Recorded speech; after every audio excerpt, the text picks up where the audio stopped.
Sinta Aulia Putri, 21060036, Ekonomi Pembangunan. Statistika lanjutan, dosen pembimbing, Bapak Dr. Alphonse Satrianto, SYD ME. Assalamualaikum warahmatullahi wabarakatuh. Perkenalkan, nama saya Sinta Aulia Putri, NIM 21060036 dari Prodi Ekonomi Pembangunan, Fakultas Ekonomi Universitas Negeri Padang.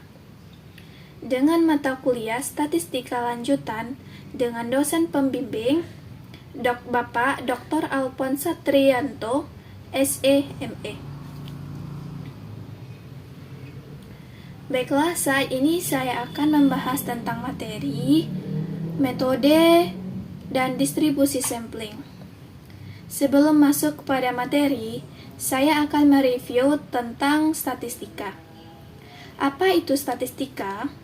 Statistika adalah ilmu mengumpulkan, menata, menciptakan, menganalisis, dan menginterpretasikan data menjadi informasi untuk membantu pengambilan keputusan yang lebih efektif.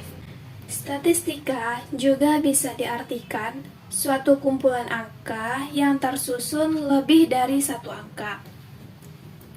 Statistika dapat dibagi menjadi dua.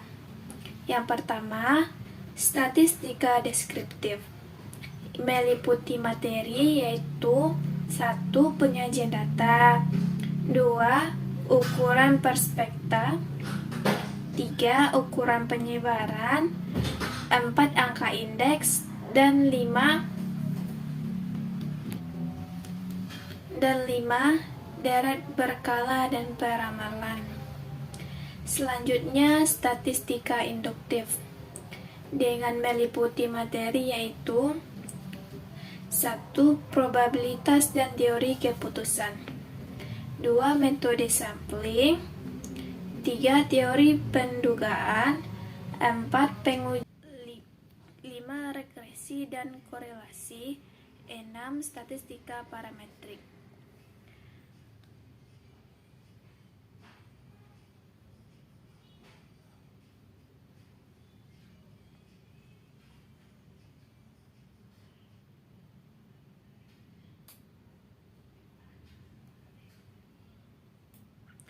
Statistika juga membahas tentang sampel dan populasi.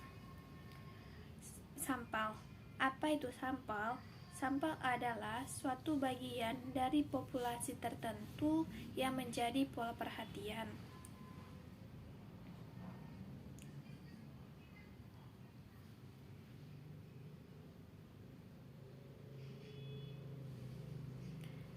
Sampel terbagi menjadi dua. Yang pertama, probabilitas. Probabilitas merupakan suatu sampel yang dipilih sedemikian rupa dari populasi sehingga masing-masing dari anggota populasi memiliki probabilitas atau peluang yang sama untuk dijadikan sebagai sampel. Berikutnya, sampel non-probabilitas, yaitu suatu sampel yang dipilih sedemikian rupa dari populasi sehingga setiap anggota tidak memiliki probabilitas atau peluang yang sama untuk dijadikan sampel. Metode penarikan sampel. Penarikan sampel terbagi menjadi 1.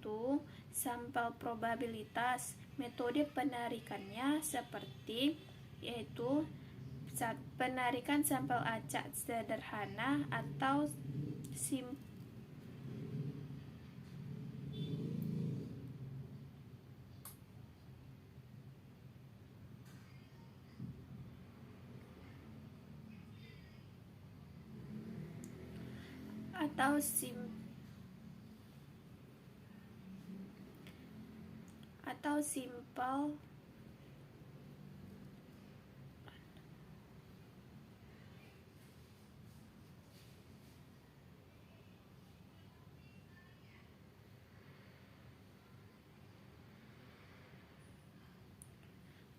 simple atau simple random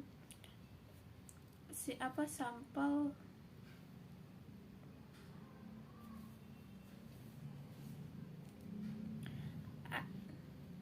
atau simple random sampling. Yang kedua, penarikan sampel acak terstruktur. Yang ketiga, penarikan sampel cluster. Sampel non-probabilitas, metode penarikannya yaitu 1. Metode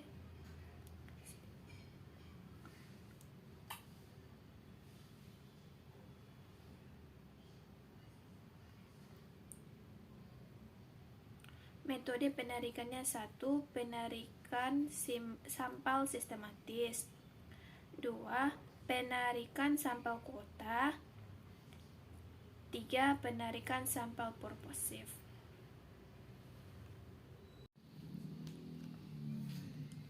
Metode penarikan sampel. 1.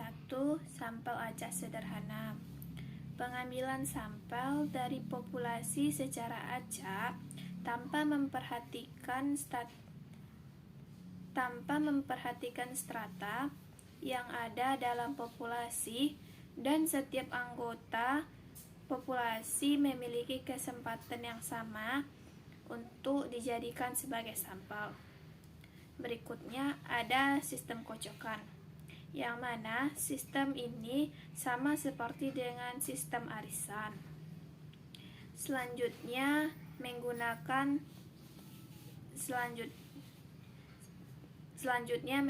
tabel acak, yaitu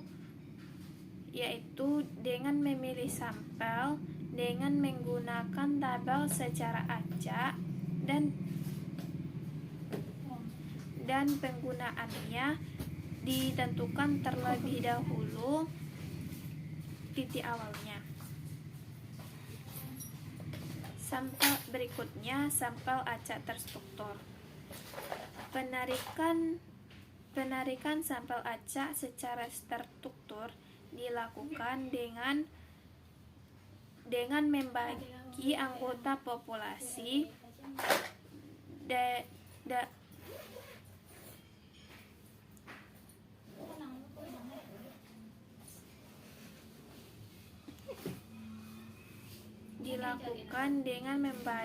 anggota populasi dalam beberapa subkelompok yang disebut dengan strata. Lalu suatu sampel dipilih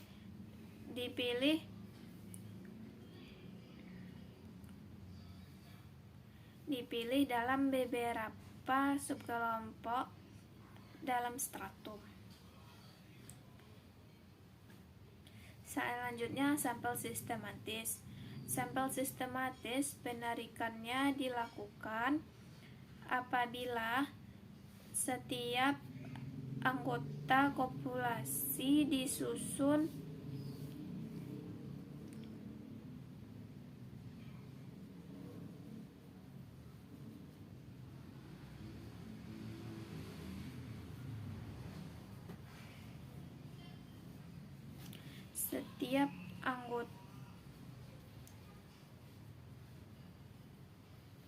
setiap anggota dalam Berikut ini populasi adalah contoh disusun dari dengan proses secara tertentu. stratifikasi. Yang kotak pertama Misalnya, ada populasi disusun tidak menurut berstrata. alfabet, Maksudnya, disusun dari yang kecil sampai berbagai ke besar, macam gambar masih dalam atau satu sebaliknya. kelompok. Kemudian disesuaikan dengan populasi terstrata. Bulat dengan bulat, segitiga dengan segitiga, persegi dengan persegi, dikelompokkan berdasarkan kesamaan bentuknya. Berikut ini adalah contoh penarikan sampel acak terstruktur. Terbagi stratum 1, 2, 3. Kelompok bulat, kotak, segitiga. Jumlah anggota bulat ada 5, jumlah anggota kotak ada 7, jumlah anggota segitiga ada 12. Presentase dari total bulat 21, presentase dari kotak 29, Persentase dari segitiga 50. Jumlah sampel per stratum, di mana 0,21 dikali 10 dikali 2 untuk bulat, kotak 0,29 dikali 10 dikali 3, segitiga 0,50 dikali 10 dikali 5. Dengan jumlah total, jumlah anggota total 24, jumlah total persentase dari total 100, dan jumlah sampel per stratum jumlah totalnya adalah 10.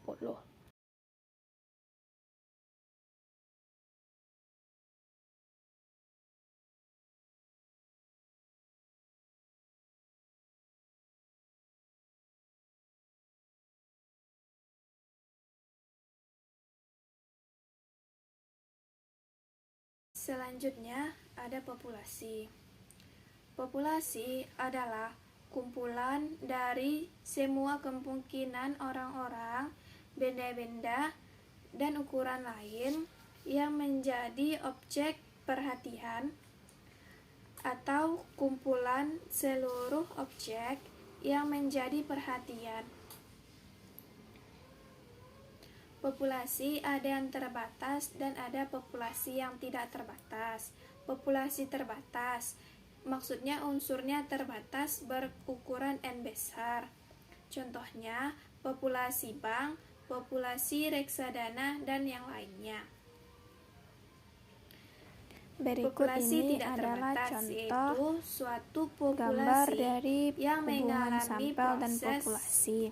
secara Dapat dilihat terus-menerus populasi sehingga ukuran N Populasi besar mencakup menjadi kumpulan tidak dari terbatas semua perubahan objek yang nilainya. karakteristiknya berbeda. Dan sampel adalah suatu bagian dari populasi itu yang menjadi perhatian.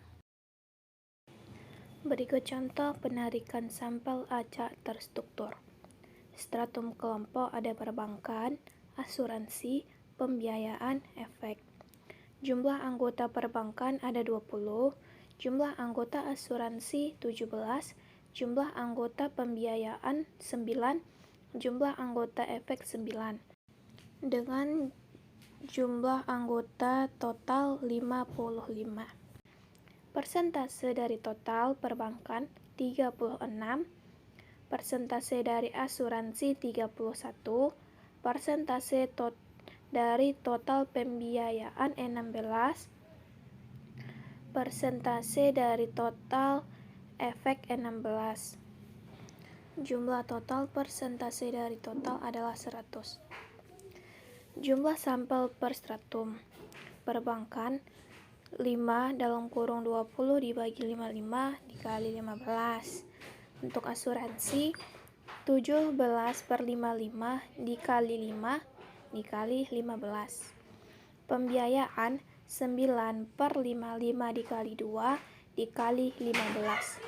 Efek 9/55 dikali 2 dikali 15. Sehingga jumlah total sampel per stratum ada 15. Penarikan sampel klaster. Ada sampel terstruktur dan ada sampel klaster. Sampel terstruktur, ikon-ikon di dalam kelompoknya itu terstruktur, sementara sampel klaster, ikon-ikon dalam kelompoknya itu berbeda.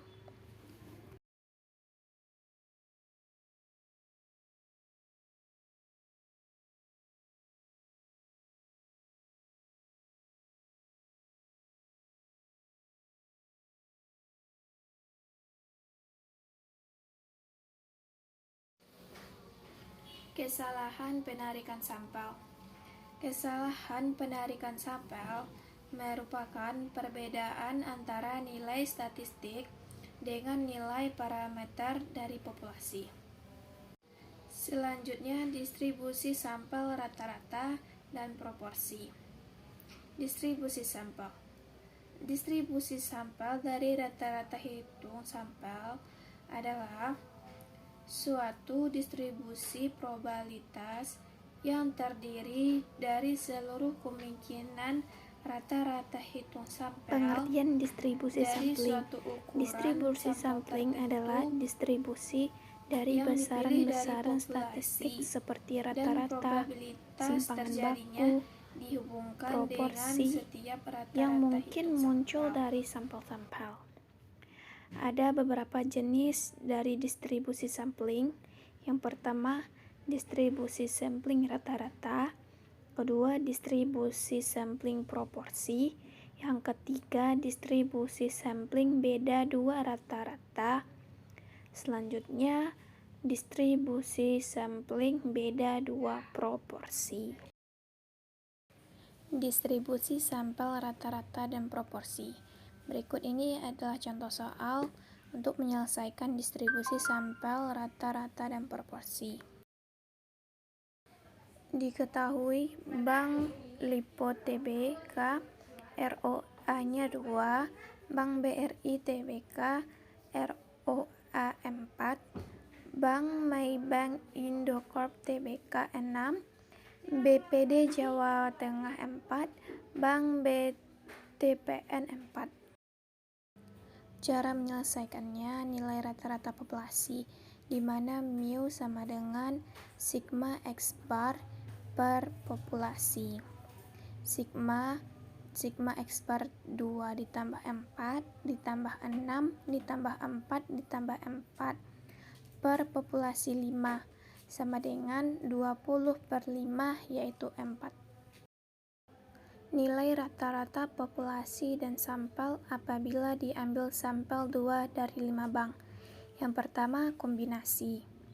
Kombinasi sama dengan populasi faktorial per n dalam kurung populasi dikurang n faktorial sama dengan 5 faktorial per 2 faktorial dalam kurung 5 dikurang 2 faktorial sama dengan 5 faktorial per 2 dikurang 3 faktorial didapatkan hasil 10. Selanjutnya, cara distribusi sampel rata-rata dan proporsi yaitu dengan cara perhitungan rata-rata dari setiap sampel. Semua kombinasinya dihitung rata-ratanya. Distribusi sampling rata-rata. Rumus yang digunakan untuk n besar dari 10. Untuk populasi terbatas, n-nya besar dari 5%. Z sama dengan X bar dikurang mu per standar deviasi X bar. Atau Z sama dengan X bar dikurang mu standar deviasi per akar dari n. Selanjutnya, distribusi sampling proporsi. Distribusi sampling proporsi adalah distribusi dari proporsi yang diperoleh dari sampel sama besar yang mungkin dari populasi. Kegunaannya untuk mengetahui persentase atau perbandingan antara dua hal yang berkomplemen. Misal persentase konsumen suatu merek dan bukan konsumen merek tersebut. Rumus yang digunakan dalam distribusi sampling proporsi. 1. N-nya jika besar dari 5%. Z sama dengan P kecil dikurang P besar per standar deviasi dari P kecil. Jika N-nya kecil sama 5%, digunakan rumus Z sama dengan P kecil dikurang P besar per standar deviasi dari P. Selanjutnya yaitu distribusi sampling beda dua rata-rata. Untuk N1, N2-nya jika besar dari 30 dan standar deviasinya diketahui, rumus yang digunakan yaitu Z sama dengan X bar 1 dikurang X bar 2 dikurang mu 1 dikurang mu 2 per akar dari standar deviasi 1 per N1 ditambah standar deviasi kuadrat 2 per N2. Selanjutnya untuk N1, N2 besar 30 dan standar deviasinya tidak diketahui. Maka rumus yang digunakan adalah Z sama dengan X bar 1 dikurang X bar 2 dikurang dengan mu1 dikurang mu2 per akar dari S kuadrat 1 per N1 ditambah S kuadrat 2 per N2. Selanjutnya, standar deviasi beda dua rata-rata. Rumus yang digunakan jika N1, N2 kecil dari 30 dan standar deviasinya tidak diketahui, rumus yang digunakan adalah T sama dengan X per 1 dikurang X bar 2 dikurang mu1 per mu2 per akar dari N1 dikurang 1 S1 pangkat 2 ditambah N2 dikurang 1 S kuadrat 2 per N1 ditambah N2 dikurang 2 dikali 1 per N1 ditambah 1 per N2. Distribusi sampling beda dua proporsi. Jika N1 dan N2 cukup besar atau lebih dari 30, distribusi sampling proporsi akan mendeteksi distribusi normal dengan variabel random standar yang rumus Z-nya yaitu Z sama dengan P1 dikurang P2 dikurang P1 dikurang P2 per akar dari P1 1 dikurang P1 per N1 ditambah P2 1 dikurang P2 per N2.